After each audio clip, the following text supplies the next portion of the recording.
In my opinion, the single best online resource for visiting American national parks, or even appreciating them from afar, is a site called More Than Just Parks. You can find it at morethanjustparks.com. This site is run by two brothers, Will and Jim Pattiz, who will be joining us today. I found More Than Just Parks while researching for our podcast trip out west, and their site is addicting, in a good way.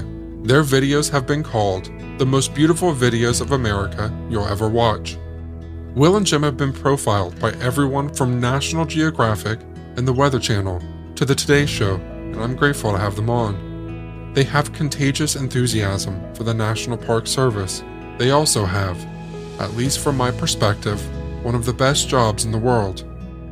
It's a pretty neat job. It gets us out to some really amazing places. It was a lot of trial and error in the beginning, trying to figure out how we could make a career out of this, because a lot of people ask us, well, how do you get that job? Well, it didn't exist. It's not like I went to LinkedIn and looked for an application.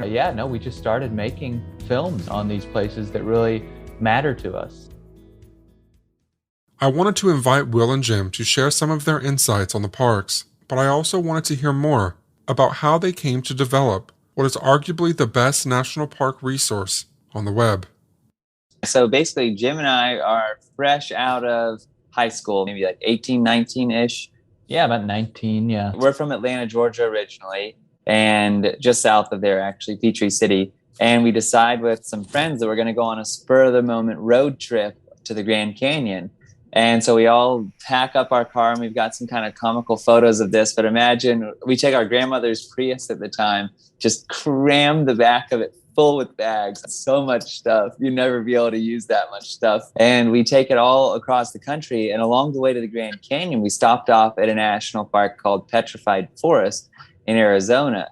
And just completely blew our minds. Coming from the East Coast, your sense of nature is different than the West Coast, whereas on the East Coast, it's a bit more intimate. On the West Coast, it's grand landscapes, massive things. We are looking at a striped blue mesa and petroglyphs from hundreds of years ago, maybe thousands, some of them. There's like this lightning storm. There's a rainbow. It looks almost biblical.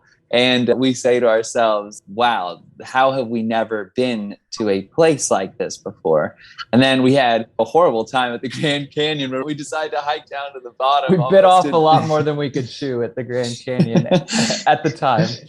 But we made it out, and we said to ourselves after that, it's amazing that we've never been to a place like this before. How many other people are out there like us who have never experienced a national park? And then we said, what can we do to inform and educate folks to visit these places responsibly?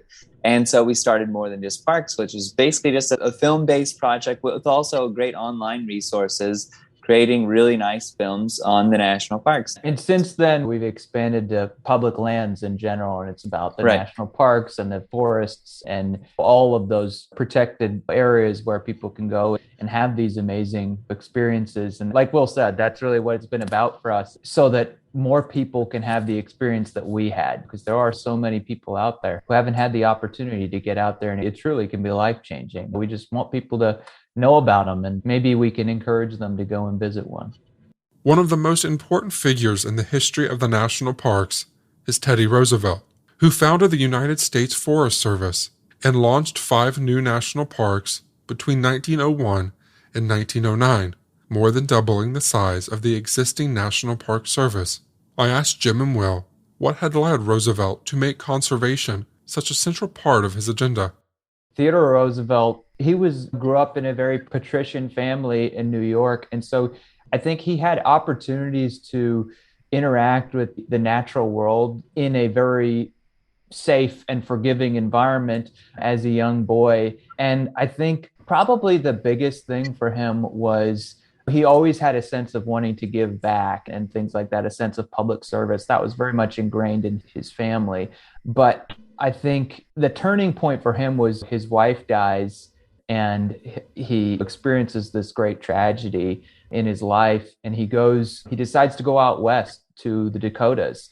And because he just needs to get away from it all, he ends up going out there, and the bison are still out there. They've been their numbers have been really decimated quite a bit, but he goes out there and he sees these incredible landscapes, and he just falls in love with the West and with the fact that these places exist out there. And I think it was really a transformative period in his life. And he decides to, at that time, it was what was known as the open range out West. And so they were running cattle, and then they were just whereas today you have ranches and the cattle are all kind of fenced in and so forth. Back then, you'd have great big herds of cattle being run all over the Western United States. And all you did was brand them. And that's how you knew which cows were yours and which cows were somebody else's. And anyway, he decided to get into that, lost a lot of money in that business. But he loved the area and the experiences that he had out there. There's some amazing stories about his experiences out West. One of my favorites is when he goes out and he's determined. Theodore Roosevelt was a big hunter, and so he always wanted to get a bison. He always wanted to find a bison and hunt one. And so he goes out with this guy who knows the area. This is early on in his time in North Dakota. And they go out on this trek into the Badlands. They're on their horses and so forth, and they're trying to find bison, and they can't find them for days and days. And the weather is really nasty. And at one point, they set up camp for the night, and they sleep out under the stars. And it starts pouring rain in the night. And then the rain turns to sleet. And they're just getting absolutely just downpour on them. And the guide who is with Theodore Roosevelt looks over at him, and he is smiling from ear to ear. And he says, "By Godfrey, but this is fun."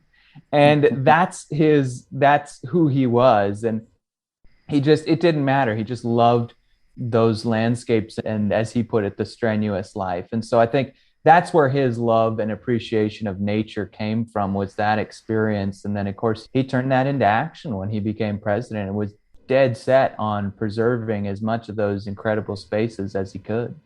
But and to add to that, I would say that both of the Roosevelts, though, were considered traitors to their class to an extent, whereas Theodore Roosevelt, it was in a different sense than with Franklin Roosevelt, because Franklin Roosevelt, what's interesting is people know Theodore Roosevelt as, people refer to him as one of the greatest, maybe the greatest conservation president. But I would say that Franklin Roosevelt's achievements often go way under the radar, because Theodore Roosevelt started the Forest Service, U.S. Forest Service. He started the U.S. Fish and Wildlife System. These happened under Theodore Roosevelt, but Franklin Roosevelt immensely expanded them. And if you hadn't had the amount of federal wildlife reserves in America just exploded to this grid where Franklin Roosevelt was dead set on birds being able to land at different places all across the country. And so the federal wildlife refuge system that we have today is largely because of Franklin Roosevelt's work. Speaking to your point earlier, soil conservation was a massive program that he undertook and that he knew firsthand, because he had his own experimental forest in New York where he tried things out himself. And so he knew about these things firsthand. He would try them, both of them, but from different angles. And so I think, to sum it up, and then basically Franklin Roosevelt's conservation somewhat dipped for a time. We had LBJ had some great conservation achievements, but not really until Carter, who, those are the three names that really need to come up in any conservation discussion in America. I think from Jim and I's standpoint, the actual greatest conservation president was Carter, but you could make the case for any three of them, and all their achievements were incredible. Interestingly, the Roosevelt presidents shared more than a last name. They shared a hobby that helped cultivate their love of nature. I would just add another thing about the Roosevelts, about FDR and Theodore Roosevelt, is they were actually both avid birders from a very young age. And that's something that a lot of people don't know about. And that was their earliest introduction to the natural world, was through birding. They were obsessed with birds. And FDR was actually quite an expert on birds. And he actually trained under Audubon and some of the really great ornithologists. And FDR, the Museum of Natural History in Washington, D.C., a large portion of their bird collection is actually from FDR collecting bird specimens as a child. I'm talking about a 10-year-old, 12-year-old child who was going out and he would collect specimens, and his preservation techniques were so good and his knowledge of the birds was so extensive that the Museum of Natural History in DC and in New York were accepting these. And he still to this day, you can see birds that very young FDR was collecting, and not because he was famous, because he was not famous at the time. It was purely because he was so well regarded in that field. So both of them have always had an affinity for animals and the natural world, I think. And that certainly had a lot to do with what they did as president. This connection with birding makes a lot of sense to me. Unlike hunters or fishermen, birders don't bring anything home with them. They simply observe and appreciate, both in nature and communicating with it. On some level, is the sole objective. The sensibilities of the birder are the same sensibilities of the conservationist. The point is to view it, participate in it, and to walk away, leaving as little trace of your own presence as possible. So who better than a couple of birders to drive America's early conservation efforts? I have had an affinity for birds since I was a kid. Will and I grew up in the Piedmont region of Georgia, and so there's really incredible songbirds there. I used to go out into the backyard and take note of the different ones that were there, and I've always just loved observing them. I do to this day. And just to your point, I think it really does. It's that sort of, you're going there to see them, not to disturb anything. It's such a respectful thing because you have an affinity for these creatures and you want to observe them in their natural state. And that's really what national parks are. It's about experiencing this place and seeing it in its natural state. And so I do think it really translates really well. One story about Theodore Roosevelt that I always love is when he was president at the White House, the groundskeepers were often very confused by him because sometimes he had been known to go outside and he would stand under a great big oak tree and he would stand completely still, would not move for more than 2 hours, just watching birds come in and out of the tree. The sitting US president would walk out onto the front lawn of the White House and stand completely still for 2 hours or more, just observing birds. And that shows you the deep passion that he had for wildlife and the natural world that, frankly, I would say since Carter, we just haven't seen. You've had presidents who have done great things, but none who have had that deep passion for the natural world. I don't think we've seen that in a long time. While I was somewhat familiar with the conservation work of the Roosevelts, I had no idea that Jimmy Carter had potentially outdone both of them in one short 4-year presidency. Being from Carter's home state of Georgia, Jim and Will were both more familiar with our 39th president's legacy, and have since come to view him as one of the more underappreciated figures in American history. Jim and I could gush about Jimmy Carter all day, but he single-handedly doubled the size of the national park system, tripled the size of the national wild and scenic rivers. The list goes on, but very important figure in conservation history. It is an overlooked story, a very overlooked story. Will and I have been fascinated by it for some time. But basically, I think it can be explained to twofold. As the Carter comes in as president and the country is facing an energy crisis right away. And at the same time, inflation is also becoming a real problem, as we're seeing today. But it was both of these are starting to sound quite familiar. Anyway, the Carter has to try and figure out a way to tackle inflation and this energy crisis. But you also have to remember that Carter is a conservationist. And so he's getting, a lot of people are saying, we've got to drill, we've got to have more coal, we've got to have all these different things, and you've got to do away with regulations on everything. And Carter can't really do that. And another thing that is happening is that Carter was kind of, people in Washington did not like him. And because he was this Georgia guy and he was not a DC politician by any means. And one of the things that he did early on was he actually vetoed a bunch of dam projects because he was, as Will touched on earlier, really the first president to understand that dams were actually not a good thing for the environment. And he was probably, I think, of any US president, he was the biggest champion of what's known as wild rivers. Carter loves wild rivers and keeping rivers in their pristine wild state. And there are so few rivers left in the United States that are actually preserved in their natural state. And they're part of what's known as the Wild and Scenic Rivers system.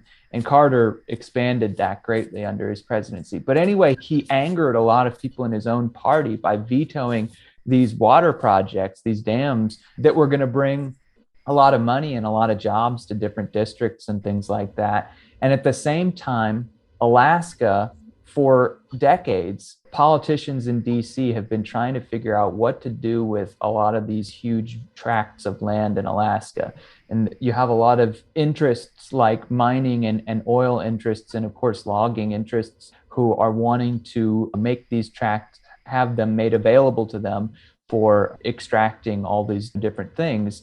And Carter, again, to stress the backdrop of an energy crisis. Right. And Carter is dead set against allowing that. He wants to preserve these places. And so basically, long story short, is a lot of things don't go Carter's way in the sense that he's fighting an uphill battle and he's swimming against the current. And Carter decides to preserve this land in Alaska, very politically unpopular thing to do. He vetoes water projects, very unpopular thing to do. He doesn't go far enough to deregulate energy and things like that, which was also unpopular. And then, of course, you had the Iran hostage crisis and things like that that were completely beyond his control. But the crazy thing is that Carter had he appointed Paul Volcker, who got inflation under control, and he had actually put in the solutions to all these problems that then his successor, Ronald Reagan, got the credit for. But it's a really overlooked story. But Carter basically said, I'm going to do the right thing, even though his advisors were telling him it's going to cost you. We're not going to get reelected if you do this. But he said, no, I'm going to do the right thing regardless. And he paid the price. But we don't have leaders who do that anymore, who will say who are willing to forego a second term if that's what's necessary. Or Carter hoped that he would be rewarded for his actions. That wasn't the case. But now everybody tries to learn the lesson from Carter and say, oh, you've got to be worried about reelection. You've got to things like that. But it's interesting because from, I would say, our perspective, the true lessons to learn from Carter are the farsightedness, not just on the public lands, but also he's the first president that was really concerned with renewable energies, famously put solar panels on the roof of the White House, invested over $1 billion into solar initiatives with energy efficiency. He put in place that the fleet standards for automobiles, and correct me if I'm wrong on this one, Jim. Well, so by 1995, he had put in fuel emission standards so that by 1995, the fleet average for car manufacturers, the fleet average miles per gallon would be 45 miles to the gallon. And the automakers all said that they could do it. They agreed to And they agreed to do it. And then the next we don't have that today. Yeah. Yeah. And so the next president comes and rolls it back. But I think that's instead of the political lesson that was learned by future presidents, it was this idea of avoiding these big ticket issues and avoid doing these right things. And it was more political expediency versus doing the right thing regardless of the consequences. But now, 40 years later, we look back at it, and especially as millennials, and I think his presidency will get rosier and rosier because it's coming out and it'll continue to come out that this guy was way ahead of his time. He was right.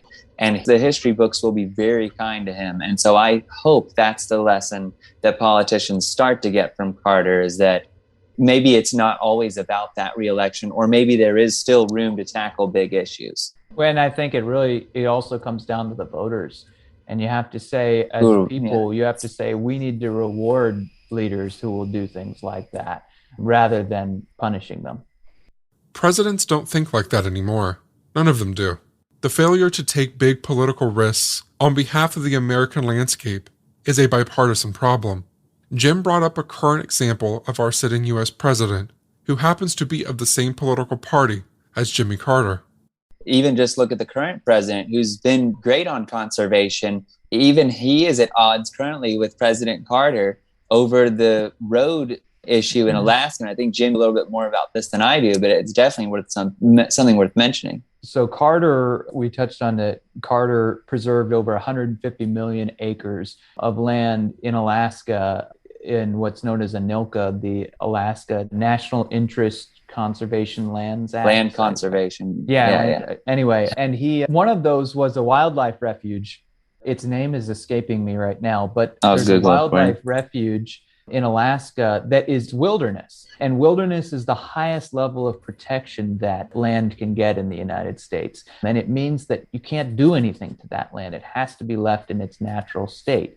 And basically, there's a controversy now where there's a local Native American tribe there that wants to build a road through this wildlife refuge in order to get access to an airport. And some people are saying that it's vitally needed for safety and some medical things in that nature. There's also a cannery there that wants the road to be able to ferry their employees back and forth. So there's some controversy with that. But the fact of the matter is that the road would go through this wilderness, through this wildlife refuge, and you can't do that. This was an act of Congress. And so what happened is under the previous administration, what they did was they tried to do a land swap where they said, okay, Fish and Wildlife will trade the land that you need to build this road for 40,000 acres over here. And they tried to do that and it was held up in court. And now, for reasons unknown to me, the Biden administration is defending that move in court. And they're saying, no, we can swap that land. And it's very controversial because this was an act of Congress that established this wilderness. And you can't have an administration come in and say, we're going to change this based on our whims. And the point that Carter makes, who as a 97-year-old just filed a brief in court on this issue, which is just impressive in and of itself. The point that he makes is that the way the law was written, the Secretary of Interior can't just pick and choose how it's interpreted. The law was written a certain way, and they can't just say, okay, but this piece of it we're going to change. It's the law, and so they can't. This may not sound like a big deal. It's a massive deal. This kind of legal precedent could threaten the very existence of the national park system as we know it. Right, and so I think it's about the precedent, because if you could do that, then what's to stop you from going into Yosemite Valley and saying, oh, well, there's this company that would love to commercialize the valley. And so we're going to trade the land in the valley to them, and they'll give us some land somewhere else in the Sierras. It's the same difference. Yosemite was established by an act of Congress.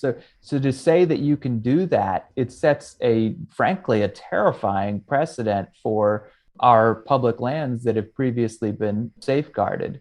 So anyway, that's something that's going on right now that a lot of people aren't talking about, but it could have huge implications. As they were describing what was happening in Alaska, it occurred to me that I'd heard of something similar happen in Yosemite in the 19th century. I'd read it on their website, actually, but I couldn't remember the name of the controversy. Hetch Hetchy. Oh, Hetch Hetchy. Yeah, exactly. I was going to tell the story of that. I was going to say, it's just like that, where Hetch Hetchy is part of Yosemite National Park. And I want to say it was under the Wilson administration. I can't remember, but I'll fact check you. Yeah, but basically what happened was the city of San Francisco needed a fresh water supply. They were running out of where they were currently getting their water from. And it was Wilson.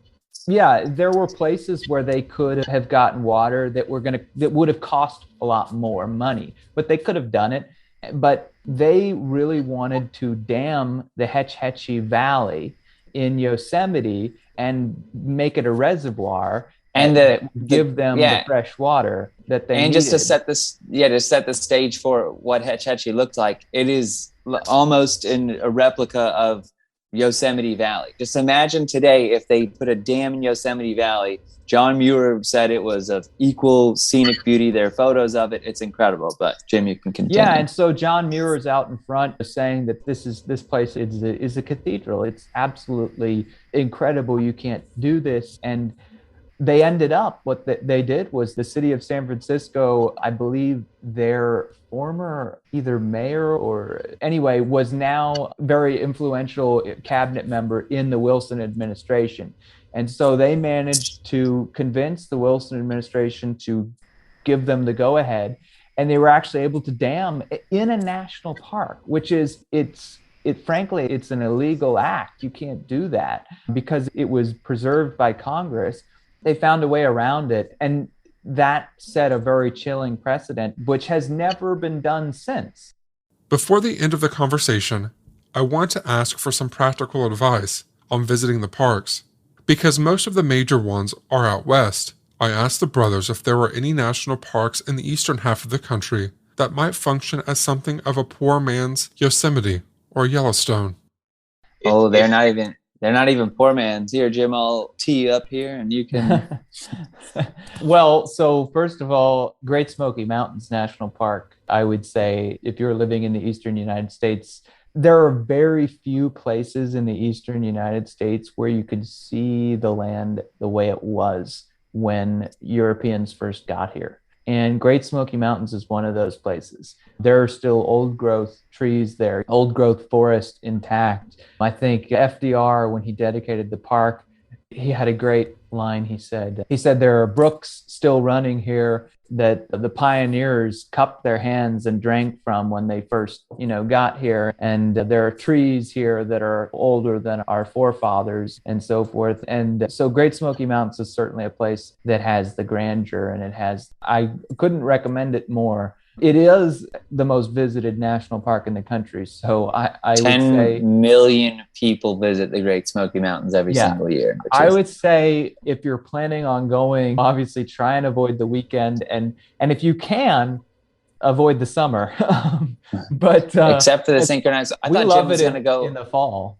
I thought Jim was going to go a different direction for this one, especially in the Midwest. You have in Minnesota, the national park that Jim and I both think is the most underrated national park in America, which is Voyageurs National Park. Just a few things. For one, people think you have to go to either Iceland or Alaska to see the Northern Lights. You don't. The best displays of Northern Lights in the continental U.S. and some of the best in the world happen in Voyageurs on a regular basis. The sunsets in that park are unlike any you will see in any park because it's so water-based that you're always getting two sunsets. You're getting the sunset and the sunset off of the water, and it is just magical. I really enjoy that Will and I can speak from a position of authority on things like sunsets, because I can say that the best sunsets I've ever seen are in Voyageurs National Park, and it's my job to photograph amazing sunsets all the time. And I've seen amazing ones all over the country. But Voyageurs National Park, just dollar for dollar every single time. When you've got some nice clouds going and the water is calm, the waters on those huge lakes just oftentimes can just be glassy. And you get this beautiful mirrored sunset that's just it's like nothing you've seen. And the park is it's a very unique park because it's almost all water-based. And so you have to have a boat of some kind, which are easy to get up there. Yeah, inexpensive to rent. Even you can rent houseboats, you can rent pontoons, you can rent kayaks, the whole deal. And the cool thing, as Jim was probably about to say, is that there are no campgrounds. There are only campsites. And every campsite is designed so that you cannot see one campsite from another. So it's the ultimate park for solitude and experiences of nature, not to mention bald eagles, beavers, moose, wolves. Yeah, it's a really special place that has just the ability to get out there and have that solitude. And as Will was saying, the campsites, it's not most national parks. You go to a campground and it's like, okay, you expect to hear the whir of generators and RVs and kids riding their bikes and so forth. And some of that can be kind of calming in a sense, because it's like, yeah, I'm back in a campground. This is what it's like.